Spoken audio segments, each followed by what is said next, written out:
ওই ঝিনুক ফোঁটা সাগরে বেলায় আমার ইচ্ছে করে।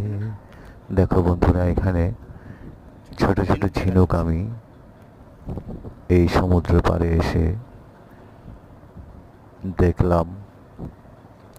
ঝিনুক ফোঁটা সাগর বেলায় এই বিকেল বেলায় এসে আমার ওই যে দূরে মন প্রাণ দেহ সুন্দরবনের একটা জুড়িয়ে অংশ গেল। দেখা যাচ্ছে, এটা সুন্দরবন। ওই যে অনেক দূরে দেখো দেখা এই যে যাচ্ছে বিস্তৃত সুন্দরবনের একটা অংশ সুন্দরবনের দেখা যাচ্ছে নদীর ওপারে। একটা অংশ। আর এদিকে আর দেখা যাচ্ছে এই পারে দেখো বিস্তৃত ঝাউবন। বিস্তৃত ঝাউবন। বন্ধুরা, প্রচুর আমি এখন এসেছি কুয়াকাটার টুরিস্টরা এসেছে। তিন নদীর মোহনায়।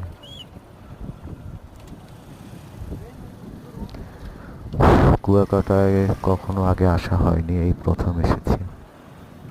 এই যে তিন নদীর মোহনা, তিনটা এই নদী জায়গাটা যদি আমার মিলন স্থল হচ্ছে এই জায়গাটা। ঘরের খুব কাছাকাছি কোথাও হতো তাহলে প্রায় সময়তেই আমি এখানে আসতাম, কিন্তু জায়গাটা আমার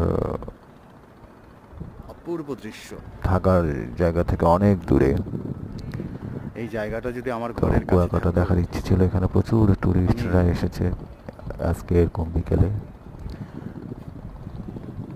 প্রায় সময় এখানে আসতাম। আমি একটা মোটর বাইকে করে চলে এসেছি কুয়াকাটার বিস্তৃত সমুদ্র পাড়ের এই ঝাউবন দেখার জন্য, ঝিনুক দেখেছো কি সুন্দর জায়গাটা। দেখার জন্য, আর বিস্তৃত